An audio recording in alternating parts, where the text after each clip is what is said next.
Halo, assalamualaikum warahmatullahi wabarakatuh. Welcome back to my channel. Hari ini kita akan membahas mengenai pendidikan Islam di Indonesia. Selamat menyaksikan. Apa sih pendidikan Islam di Indonesia itu? Sebelumnya, Islam itu sangat menitik beratkan pada pendidikan, mendorong para pendidikan Islam, ulama, dan para penguasa Islam sejak awal sejarah Islam Indonesia untuk giat bekerja mengembangkan pendidikan Islam.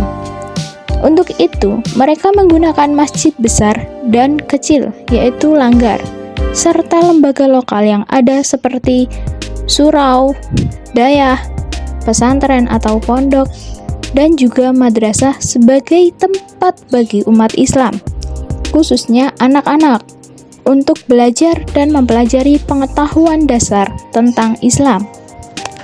Pesantren, surau, dayah, dan juga madrasah secara umum dianggap sebagai lembaga pendidikan Islam tradisional yang memiliki sejarah sejak awal abad Islam di Indonesia.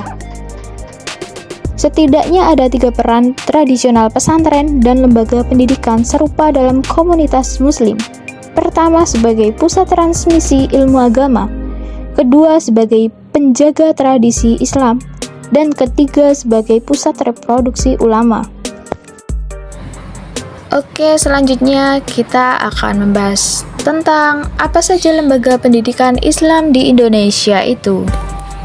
Pasti kalian tidak asing lagi ya dengan lembaga pendidikan Islam di Indonesia. Nah, di sini ada yang pertama yaitu pesantren, yang kedua surau, yang ketiga dayah, dan yang keempat ada madrasah.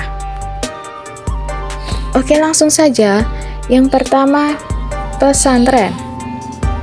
Secara istilah, pesantren adalah tempat santri atau murid dan pondok, sering digunakan secara bergantian. Istilah pesantren berasal dari kata santri atau santri yang beragama Islam.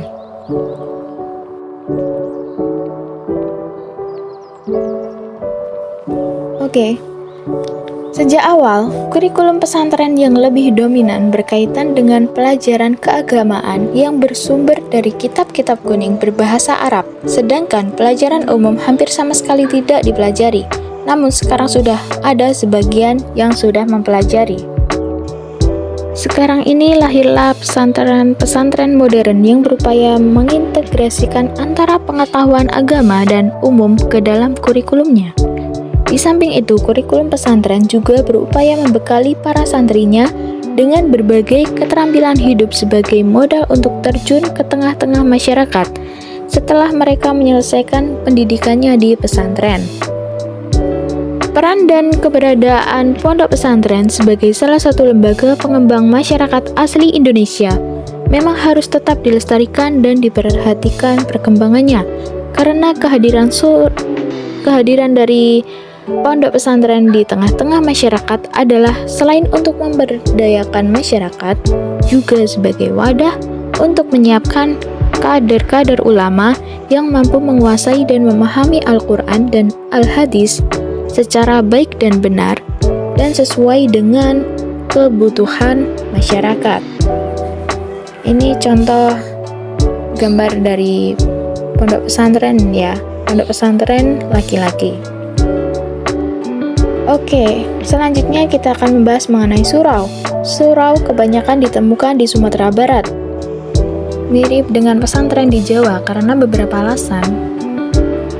Banyak dari keduanya tidak bertahan sebagai lembaga pendidikan Islam tradisional, berbeda dengan pesantren yang bertahan perubahan cepat yang terjadi di masyarakat sekarang ini.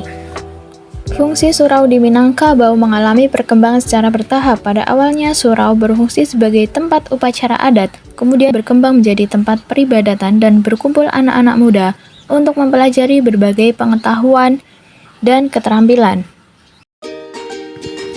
Next, apa sih dayah itu? Dayah berasal dari kata zawiyah dalam bahasa Arab yang berarti sudut atau pojok. Dayah berbeda dengan surau dan pondok pesantren. Ciri dayah yang sangat menonjol adalah pemondokan untuk santri atau murid-murid dalam satu komplek bersama-sama guru.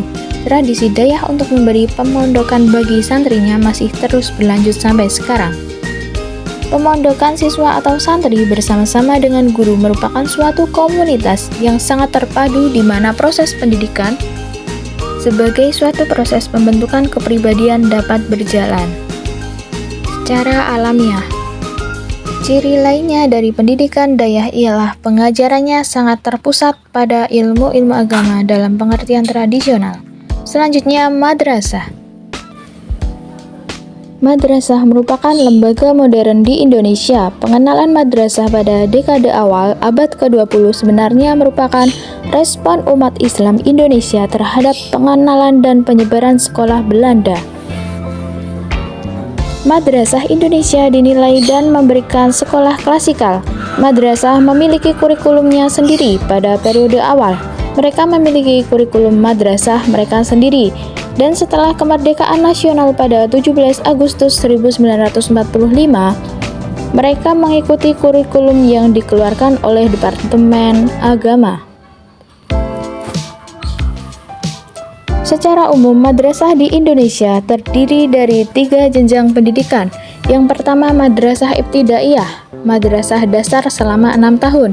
Kedua, madrasah sanawiyah, madrasah sekolah menengah pertama selama 3 tahun. Dan ketiga, madrasah aliyah, madrasah menengah atas selama 3 tahun. Pasca diundangkannya Undang-Undang Pendidikan Nasional Nomor 2 Tahun 1989 diubah dengan Undang-Undang Pendidikan Nasional Nomor 20 Tahun 2003. Madrasah aliyah terdiri dari 4 jurusan. Yang pertama, jurusan ilmu alam, 2 sosial, 3 bidang kejuruan, dan bidang ilmu agama Islam. Madrasah tidak hanya memperkenalkan metode dan sistem pengajaran baru seperti mengadopsi sistem kelas, menggunakan buku pelajaran baru, dan mengajarkan ilmu-ilmu selain ilmu-ilmu agama Islam. Itu juga mulai berfungsi sebagai forum untuk menyebarluaskan ide-ide tentang reformasi Islam. Baik, itu saja yang dapat saya sampaikan. Terima kasih sudah menonton.